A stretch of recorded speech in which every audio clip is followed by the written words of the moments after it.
안녕하세요. 즐거운 책방입니다. 네, 오늘 소개해드릴 책은요. 회복 탄력성이라는 책이에요. 김주환 교수님이 쓰신 책이고요. 오늘 세 번째 시간인데요. 오늘 소개해드릴 부분은 회복 탄력성을 높이기 위해 우리가 해야 할 일. 네, 회복 탄력성을 높여주기 위해서 우리가 어떤 점을 훈련하고 노력해야 하는지 그런 부분에 대해서 소개를 해드릴게요. 우리가 회복 탄력성을 높이기 위해서는 긍정적인 뇌를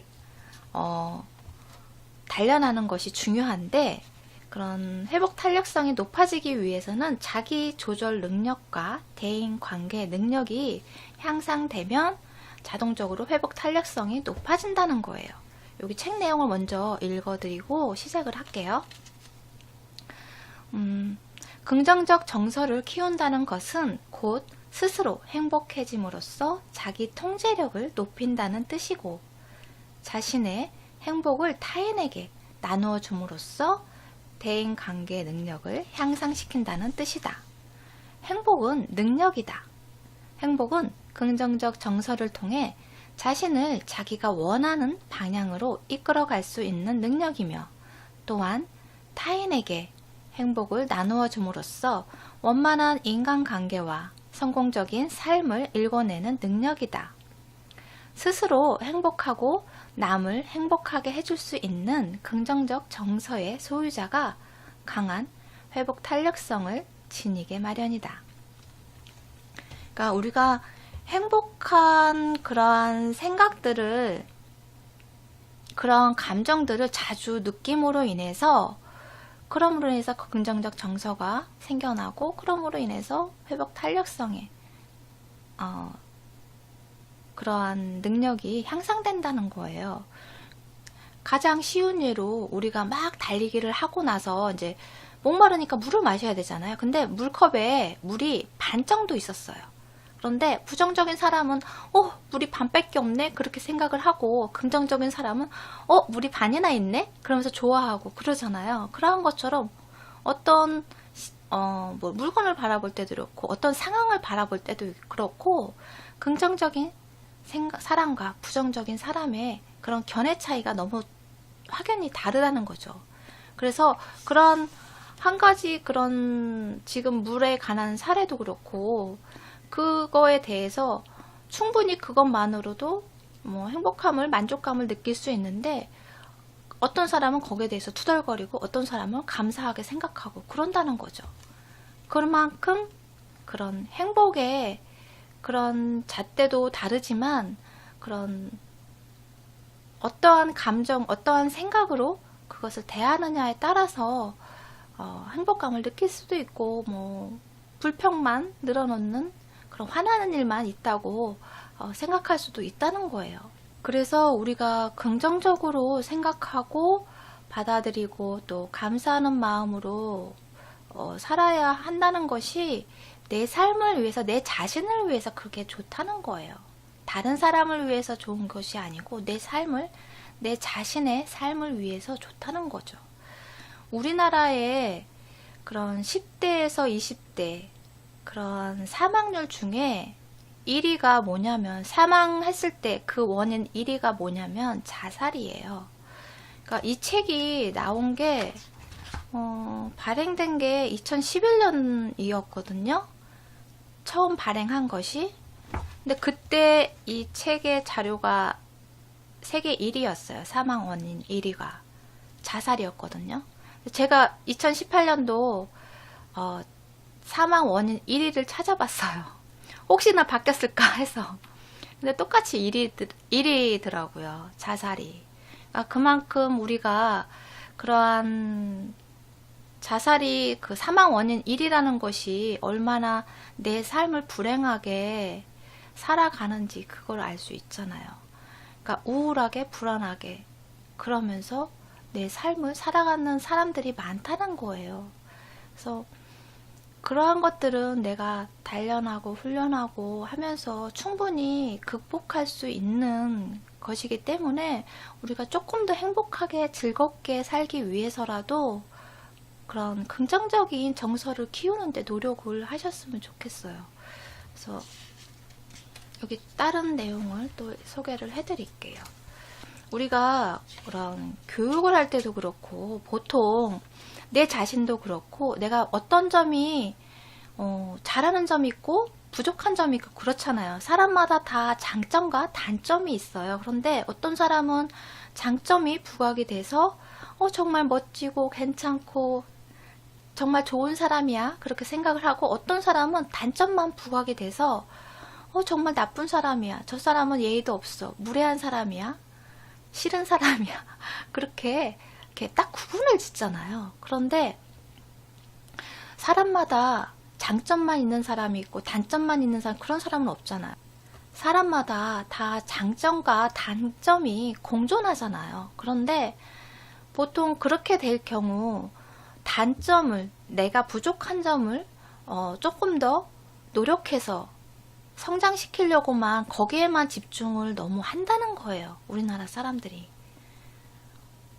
장점을, 내가 잘하는 것을 열심히 더 노력해서 실력을 갈고 닦아서 정말 더 좋은 실력을 만드는 것이 아니고, 더 빛나게 만드는 것이 아니고, 자꾸 그 장점은 그냥 내버려 두고 조금 잘한다고 그냥 좋은 점이라고 그냥 내버려 두고 단점에만, 내가 부족한 점에만 집중해서 향상시키려고 노력하고 어떻게든 끌어올리려고 노력하고, 그게 잘 안 돼서 좌절하고 우울감을 느끼고 불만을 이야기하고 그러잖아요.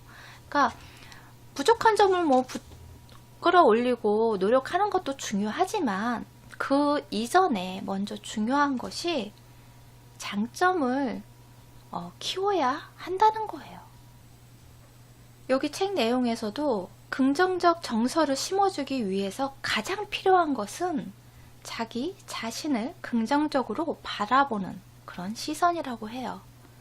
긍정적 정서를 키우는데, 긍정적 정서를 심어주는데 가장 중요한 거, 필요한 것은 자기 자신을 긍정적으로 바라보는 시선이라는 거죠. 내 자신을 제대로 알고, 그리고 또 내 자신을 사랑하고, 그럼으로써 내 자신의 그러한 능력을 키우는데, 향상시키는데 좋은 점을 발전시키고, 난 이런 점이 좋은 점이 있어, 난 이런 걸 잘해, 그러면서 나의 좋은 점을 가지고 긍정적 에너지를, 그런 에너지들이 샘솟잖아요. 그런 에너지들로 내가 원하는 것을 이루고 목표를 달성하고, 그럼으로 인해서 내가 만족감도 느끼고 성취감도 느끼고 그러는 거잖아요. 그러면서 행복감을 느끼는 거잖아요. 그래서 나의 회복 탄력성을 높이고 긍정적 정서를 높이기 위해서는 나의 잘하는 점, 강점에 집중하고 거기서 성취감과 만족감으로 행복감을 느끼면서 일상생활을 누리는 것이 훨씬 더 좋다는 거예요. 내가 긍정적인 삶을 살아가는데 훨씬 더 도움이 된다는 거예요.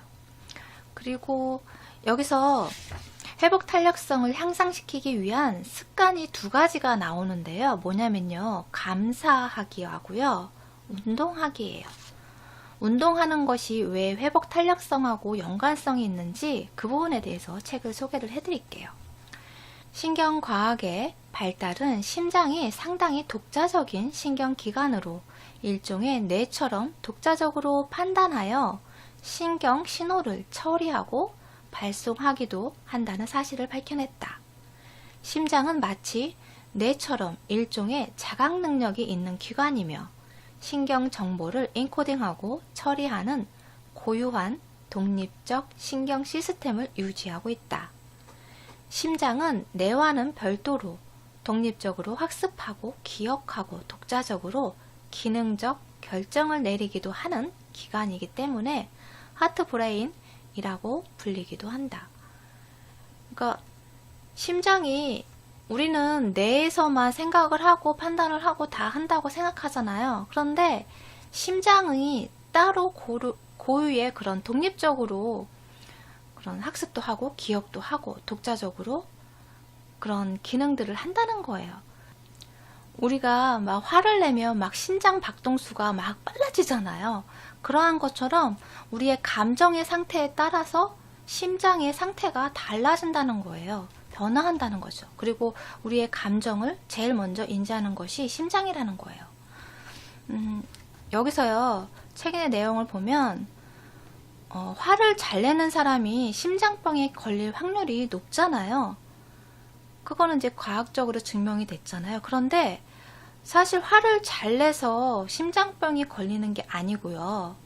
심장이 약하기 때문에 평소에 부정적인 감정에 자주 휩싸이다 보니까 심장이 더 안 좋아져서 심장병이 걸린다는 거예요. 그래서 우리가 그러한 심장을 건강하게 함으로, 관리를 하고 건강하게 유지함으로 인해서 나의 회복 탄력성을 좋게 해주고, 그리고 또 따라서 긍정적 정서도 안정감 있게, 그리고 향상시킬 수 있는 그러한 힘을 가지고 있다는 거예요.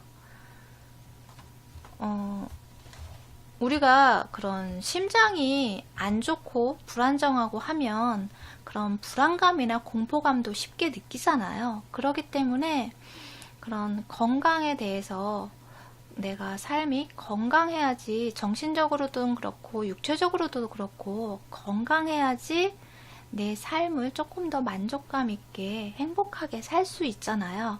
그렇기 때문에 정말 체력 관리는 제일 중요한 것 같아요. 우리가 살아가면서 건강 관리하는 것이 제일 1순위인 것 같아요. 그런데 우리가 뭐 바쁘다고 일하다 보면, 뭐 공부하다 보면 제대로 체력을, 건강에 대해서 신경을 많이 못 쓰잖아요. 그런데 되도록이면 조금이라도 건강에 대해서 신경 쓰고 유지하려고 하고 노력을 많이 해야 한다는 거예요. 건강에 대해서. 그리고 감사하기가 나왔잖아요. 여기 감사하기가 뭐 많이 아시겠지만, 그리고 또 제가 또 여러 번 소개를 해드렸는데, 여기 책 내용을 잠깐 더 읽어드릴게요. 감사하기 훈련도 여러 가지가 있지만 그 중에 가장 효과적인 것은 다음과 같다. 우선 매일 밤 잠자리에 들기 전에 그날에 있었던 일들을 돌이켜보면서 감사할 만한 일을 5가지 이상 수첩에 적어둔다. 인생에 대한 막연한 감사가 아니라 하루 동안 있었던 일 중에서 구체적으로 적어야 한다. 머릿속으로 회상만 하는 것으로는 부족하다. 반드시 글로 기록한 후에 잠자리에 들도록 한다. 이렇게 하면 우리의 뇌는 그날 있었던 일을 꼼꼼히 회상해 보면서 그 중에서 감사할 만한 일을 고르게 된다. 다시 말해서 감사한 마음으로 그날 하루에 있었던 일을 돌이켜 보다가 잠들게 되는 것이다.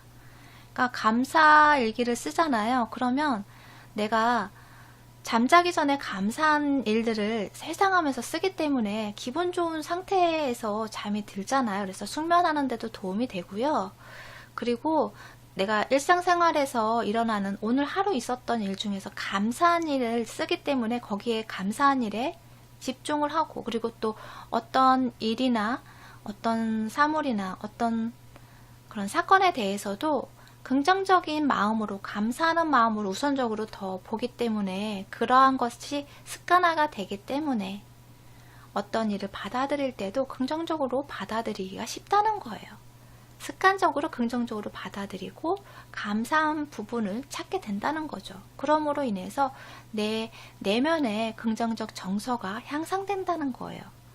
그러므로 인해서 회복 탄력성도 향상된다는 거죠. 그래서 우리가 생활 속에서 이러한 습관들을 들이는 것이 정말 중요해요.